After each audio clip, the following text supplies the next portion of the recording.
This video is brought to you by my new album entitled Dougal's Treats. It's full of hummable melodies, bluesy riffs and the occasional bit of virtuoso flashy stuff as well. If you enjoy bluesy rock guitar with memorable tunes and solos that wail like a banshee, then check out the links in the description. The premium version includes all of the tabs for each tune, videos and jam tracks as well. Thanks for listening. Now on with the show. Hello chaps, welcome once again to John Robson Guitar Tuition. As always, I do hope you're well. It's all about this guitar today, this rather lovely G&L Tribute Series Comanche. You may have seen me doing a first impressions video on this on Thursday. If you didn't, I'll link to that in the description. There's some information in there that might just be interesting to you. And I said in that video that what we're going to be doing today is putting this guitar through its paces a little bit more, taking a look at some weights and measures and hearing what it sounds like in a mix. So let's get straight on with that.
And as always, you'll find a full tab for that piece of music in both Guitar Pro and PDF formats, along with a clip of me playing it, the jam track I was playing along with as well. All of that is up on my Patreon page. There's the address, link in the description. As I'm sure you know by now, it's $3 or roughly £3 a month, and you get access to all of these additional goodies that go along with these YouTube videos. And of course, a massive thank you to everyone who supports me in that or any of the other ways, all of which are down in the description. Usually at this point in the video I start talking about the different settings I was using on the amp to get the different tones I was getting in the demo piece. Well, it's a very short description today because I was just using one setting on the amp. There's my perennial Blue Guitar Amp 1 Mercury Edition. It's what I use for everything, and I was just sat on the vintage channel all the way through that. The differences in gain were courtesy of the guitar's volume control. And these tone controls, which I was speaking about in Thursday's video, wasn't entirely convinced about the value of them, but I may have changed my mind a little bit since then. Basically what you've got here is a treble control and a bass control rather than two tone controls. You got treble and bass. and especially the bass control, I didn't really notice much of a difference in what it delivered. And as I say, you'll see me kind of demoing that and talking about it in Thursday's video, link in the description. But in the context of a mix, it just fattened up that bridge pickup just nicely to for that final solo in that piece, just to make it sound just that little bit beefier. It's something that I would normally do by backing the tone control, a conventional tone control off. So this is just another way of doing it. Is it better? Is it, or, you know, is it an equivalent? I don't know. I think I prefer just a regular tone control, but this will do the same thing that you would use it for. In terms of the pickups and the electronics and everything, you've got a 5-way selector that does everything that you would expect on a Stratocaster, even though we're not allowed to call this a Stratocaster, but it is one, really. You know, and then in the middle, on this, what is effectively the treble control, you got a push-pull, which does the old Gilmore mod, so bridge and neck pickups on together if you're on either of those individually, and then if you go to one of the in-between positions, then you get all 3 pickups on together. You know, so a lot of tonal options there, but they all are kind of different flavors of Strat, really. You're not going to make a guitar like this sound like a Les Paul, although it does have hum cancelling pickups, these rather unconventional pickups, and presumably what's happening is you've got a coil on the treble strings and a coil on the bass strings, and they're wound out of phase to give you that hum cancelling effect. It certainly works. I didn't have to you know, really make any use of a noise gate or anything when I was doing that demo earlier, and they sound like, you know, true single coils. So, you know, single, you know, kind of proper old school single coil sounds without the hum. That's a holy grail that many guitar manufacturers have been chasing for many years, and G&L will you know, will kind of have solved it on this. Other companies have taken different approaches to it. Let's have a little bit of a look at some weights and measures. You can see it's no bantamweight at 3.84 kilos. It's not a backbreaker either, but it's on, I would describe, the chunkier side of medium. Nut width 42 millimeters. You can see 1st and 12th fret neck profiles there, and a 12-inch fretboard radius. Those rather clever pickups, you can see the DC resistance readings there, you know, all in the region of about 5k, so, you know, hence why they've got, I suppose, a vintage output kind of vibe going on.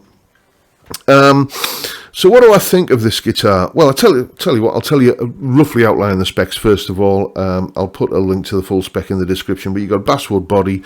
On this particular one here, you've got a burl poplar top, roasted maple neck, rosewood fretboard, 22 medium jumbo frets, locking tuners, and the you know, the unmistakable look of the G&L twin fulcrum trem. On the topic of the trem, it works 99% as well as it could do. The reason why it's not 100% is because, you know, of this butterfly string tree here. You know, you can buy on Amazon, you can get Mr. Bezos to send you a roller string tree for a matter of pennies. So it's not a difficult mod to do.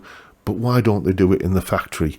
Likewise, you know, unless you're going for something which is vintage correct, historically accurate, then can we please consign this blocky neck joint to the annals of history now? There are plenty of, you know, even budget guitar manufacturers. I'm thinking of people like Jet, who will do a more sculpted ergonomic design there. It's time to move on, I think, and you know, it can be done better, and I think if it can be done better, it should be.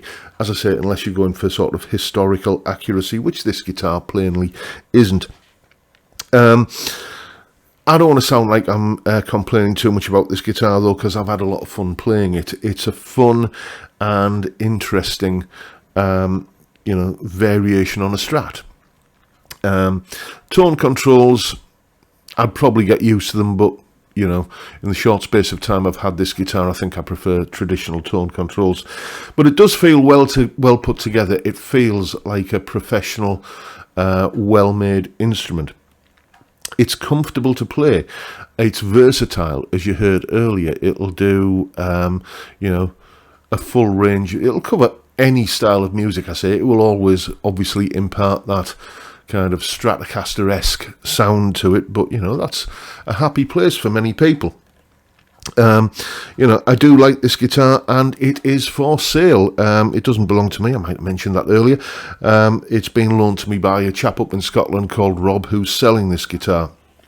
And so if you're interested in one of these, let's have a look at what sort of money you'd have to pay for one. Anderton's, well, they're out of stock at the moment, but they've got more stock coming in later this summer. And this is just the one in white. It doesn't have that fancy burl poplar finish, and they're selling it for, well, £499, £500. So you know, that gives you a sort of ballpark idea of what to kind of expect to part with for a guitar like this. If you're interested in owning this one, give me a shout, jrguitartuition@gmail.com, or use the email form on the website. You can see the address there at the top of the screen, link in the description. Get in touch and I'll pass your contact details on to Rob, the owner of this guitar, and maybe a deal can be struck. So, in short, I think this is a Strat for people who don't want a conventional Strat.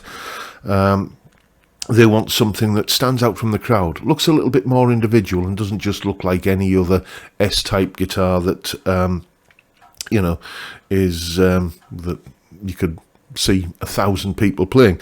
So I think it's a good-looking guitar. It looks individual. It sounds great, and it's got a lot going for it. So, you know, maybe you might be interested. As I say, if you are, get in touch and I'll pass your details on to Rob. But that is it. That is my review of the G&L Comanche, Tribute Series Comanche. Make of it what you will.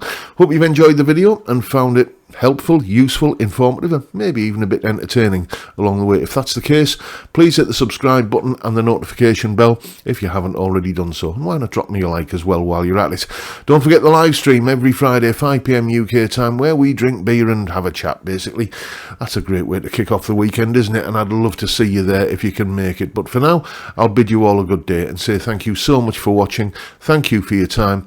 Look after yourselves, folks. Stay well, stay safe, and above all, stay sane. Bye for now.